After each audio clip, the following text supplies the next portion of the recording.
रहमानिर्रहीम। अस्सलामुअलैकुम। सबसे पहले दुरूद पाक, अल्लाहुम्मा सल्ली अला मुहम्मदिन व अला आलि मुहम्मदिन व बारिक वसल्लिम। हमारी जो आज की वीडियो है ना, इसका नाम है हज़रत ईसा अलैहिस्सलाम की पैदाइश का वाक़या।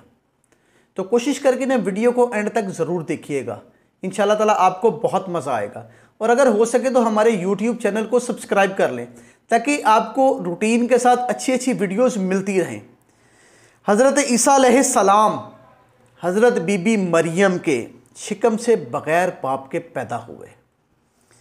जब विलादत का वक़्त करीब आया तो हज़रत मरियम आबादी से कुछ दूर एक खजूर के सूखे तने के पास जाकर बैठ गई।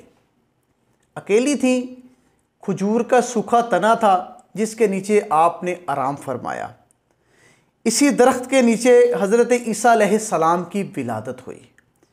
चूँकि आप बग़ैर बाप के कमारी पाक मरियम के बतन में से पैदा हुए थे, इसलिए हज़रत मरियम बड़ी फ़िक्रमंद थी और बेहद उदास थी कि बस्ती वाले ताना ज़नी करेंगे और ताने देंगे और तरह तरह की बातें करेंगे, इसलिए आप बस्ती में नहीं जा रही थी और ऐसी सुनसान ज़मीन में खजूर के सूखे तने के नीचे बैठी थी जहाँ पर खाने पीने का कोई भी सामान मौजूद नहीं था।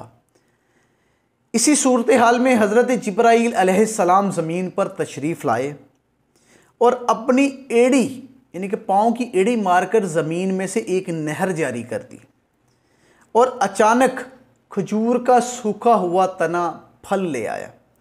और हज़रत जिब्राईल अलैहिस्सलाम ने हज़रत बीबी मरियम को पुकार कर इनसे यूँ कलाम फरमाया, जिसका तर्जुमा इस तरह से है।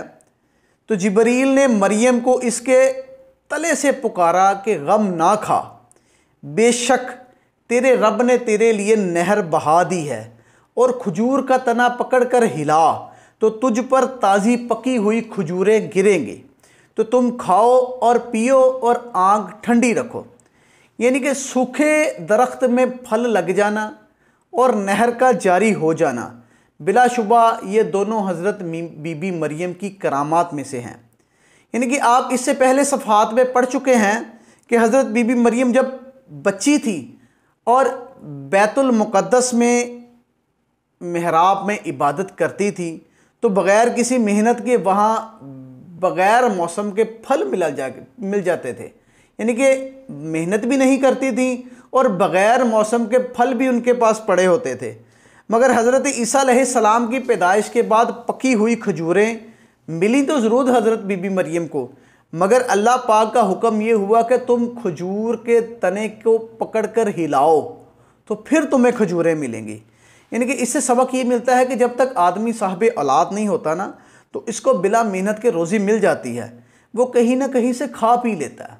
साहिब औलाद नहीं होता ना, कहीं ना कहीं उधर बैठ गया, कहीं ना कहीं से बैठ के खा पी लेता है। मगर जब आदमी साहिब औलाद हो जाए तो इस पर लाजिम है कि मेहनत करके रोज़ी हासिल करे। यानी कि हज़रत बीबी मरियम जब तक साहिब औलाद नहीं थी तो बिला किसी मुशक्क़त के मेहनत के इनको मेहराब में से फल मिल जाते थे। मगर इनके फ़र्जंद हज़रत ईसा अलैहिस्सलाम पैदा हुए तो खुदा का हुक्म हुआ कि खजूरों के तने को हिलाओ, मेहनत करो तो इसके बाद खजूरें मिलेंगी। बाकी अल्लाह पाक बेहतर जानता है। जब हज़रत बीबी मरियम हज़रत ईसा अलैहिस्सलाम को गोद में लेकर बनी इसराइल की बस्ती में तशरीफ़ ले गई ना तो कौम ने आप पर बदकारी की तोहमत लगाई। इतनी बीबी पाक मरियम पे तोहमत लगाई उनकी कौम ने और लोगों ने कहना शुरू कर दिया कि ए मरियम, तुमने बहुत बुरा काम किया। हालांकि तुम्हारा वालिद एक इंतहाई अच्छा आदमी था और तुम्हारी वालदा भी बहुत ही अच्छी थी, बदकार नहीं थी। बग़ैर शोहर के तुम्हारे पास लड़का कैसे पैदा हो गया? यानी कि उन लोगों ने बदकारी की तोहमत लगानी शुरू कर दी।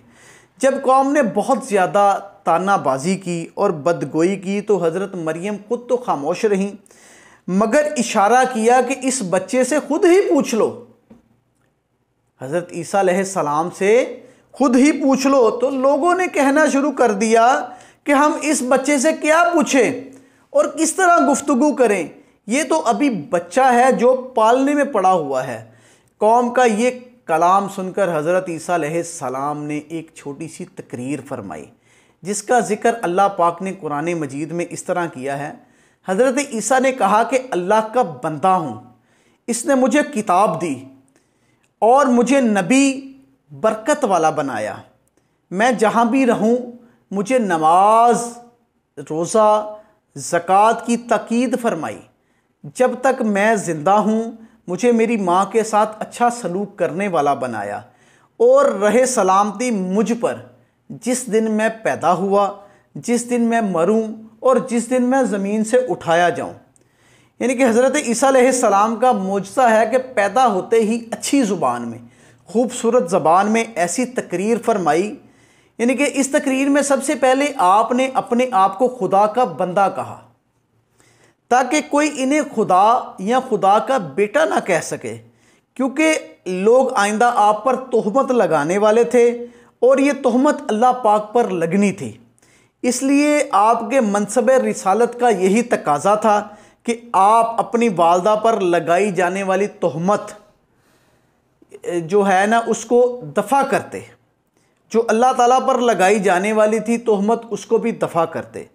अल्लाह अकबर। सच ये है कि अल्लाह पाक जिसको नबूवत के शरफ़ से नवाजता है, यकीनन इसकी विलादत नहायत ही पाक और तय्यब व ताहिर होती है और बचपन ही से इसके नबूवत के आसार नुमायाँ होना शुरू हो जाते हैं। सूरह मरियम के इस रकूम में अल्लाह ताला ने हज़रत ईसा अलैहिस्सलाम का पूरा ज़िक्र मिलाद शरीफ बयान फरमाया और आखिर में सलाम का ज़िक्र है। इससे मालूम होता है कि रसूल पाक सल्लल्लाहु अलैहि वसल्लम का मिलाद मनाना और सलातो सलाम पढ़ना ये अल्लाह पाक की मुक़द्दस सुन्नत है और यही अहले सुन्नत व जमात का मुबारक तरीक़ा है। हज़रत ईसा अलैहिस्सलाम की मज़कूरा बाला तकरीर से ये मालूम होता है कि नमाज, रोज़ा, ज़कात और माँ बाप के साथ हुस्न सलूक ये ऐसे फ़राइज़ हैं जो हज़रत ईसा अलैहिस्सलाम की शरीयत में भी फ़र्ज़ थे। मगर हम अपने आप को देखें तो हम क्या कर रहे हैं? ना ही हम अपने माँ बाप के साथ हुस्न सलूक से पेश आते हैं और ना ही हम नमाज की पाबंदी करते हैं, ना रोज़ों की करते हैं और ज़कात, तौबा तौबा, इसके बारे में तो पूछिए ही मत, क्योंकि हमारे पास ज़कात देने के लिए पैसे ही नहीं हैं। हम सोचते हैं कि ज़कात देने से हमारा माल घट जाएगा। नहीं नहीं प्यारे भाइयों, ऐसा मत सोचो। ये अल्लाह पाक की दीन है, जो अल्लाह पाक जिसको देता है उसको चाहिए कि अपने माल में से अल्लाह पाक के लिए कुछ निकाले, गरीबों की मदद करे।